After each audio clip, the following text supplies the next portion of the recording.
తిరుమల శ్రీవారి లడ్డూ కల్తీపై పీఠాధిపతులు ఆగ్రహం వ్యక్తం చేశారు. అపవిత్ర పదార్థాలు వాడారని తెలిసి ఎంతో వేదన చెందినట్లు చెప్పారు. ప్రసాదంలో ఏం కలుస్తుందోనన్న భయంతో భక్తులు ఉండాల్సిన పరిస్థితి నెలకొంది. అపవిత్ర పదార్థాల విషయంలో కఠిన చర్యలు తీసుకోవాలి. స్వామి సన్నిధిలో వేరే మతస్థులకు ఉద్యోగం ఉండకూడదు. శ్రీవారిపై భక్తి విశ్వాసాలు ఉన్నవారికే ఉద్యోగాలు ఇవ్వాలి. ప్రభుత్వం ప్రజలు కలిసి ధర్మాన్ని రక్షించాలి. ల్యాబ్ నివేదికలు మనకు ఆధారం. అవి స్పష్టం చేసినప్పుడు చర్యలు తీసుకోవాల్సిందే. ఇంకా తప్పు జరగలేదంటే అపహాస్యమే అవుతుంది. ల్యాబులు ఇచ్చిన నివేదిక ప్రకారం కోర్టుకు వెళ్లాల్సిందే. కోర్టు విధించిన శిక్షలు అమలు చేస్తేనే ఇలాంటివి మరోసారి జరగకుండా ఉంటుందని స్పష్టం చేశారు. ఆ లడ్డూ ప్రసాదం అంటే స్వామివారియే గుర్తొస్తారు. లడ్డూ ప్రసాదం చేతిలోకి తీసుకోగానే అనంతకోటి బ్రహ్మాండ నాయకుడైనటువంటి వెంకటేశ్వర స్వామి గుర్తుకు వస్తారు. ఆ రూపమే కనిపిస్తుంది. ఆయన పాదాల చెంత ఉన్నటువంటి ప్రసాదాన్ని కళ్ళకద్దుకొని స్వీకరించేటటువంటి భాగ్యం మాకు కలిగిందని దేశ విదేశాల్లో చెప్పుకుంటూ ఉంటారు.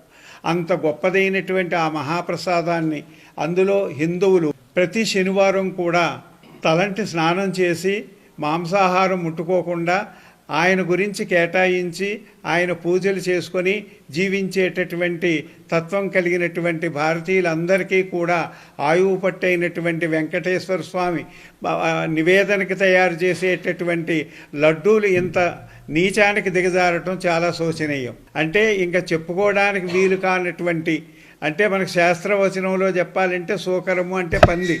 కాబట్టి పంది యొక్క కొవ్వు, గోవుల యొక్క మాంసంలో కొవ్వు, ఇంకా తదితరమైనటువంటి నీచ పదార్థాలన్నింటినీ కలిపి ధర్మానికి గ్లాని కలిగించాలని చూసినటువంటి కారకులు ఎవరైతే ఉన్నారో వాళ్ళకి ఇప్పటికే పనిష్మెంట్ చూపించాడు వెంకటేశ్వర స్వామి.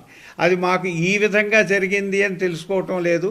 భారతీయులందరూ కూడా ఈ సమయంలో ఏకగ్రీవంగా ఒక్క తాటి మీదకు వచ్చి ఆ స్వామి యొక్క సన్నిధిలో వేరే మతస్థులు ఎవ్వరూ ఉద్యోగాలు చేయకూడదు అని అక్కడ.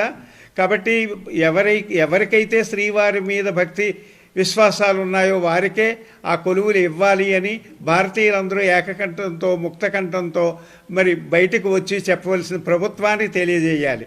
ప్రభుత్వం కదలాలి, ప్రజలు కదలాలి, ఈ ధర్మానికి గ్లాని కలగకుండా చూసుకోవాలి. అట్లాగే ఇప్పుడు అన్ని దేవాలయాల్లో భక్తులకి విశ్వాసం తప్పిపోయింది. ఏ ప్రసాదం వాళ్ళు ఇచ్చినా ఈ ప్రసాదంలో ఏం కలుస్తుందో అనేటటువంటి భయం.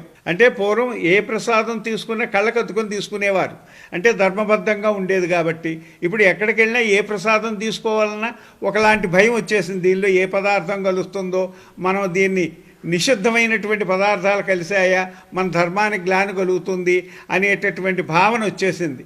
కాబట్టి ప్రభుత్వం కూడా వెంటనే చొరవ తీసుకొని దీనికి కారకులైనటువంటి వారిని న్యాయస్థానాల ముందు పెట్టి శిక్ష పడేటట్టుగా చెయ్యాలి.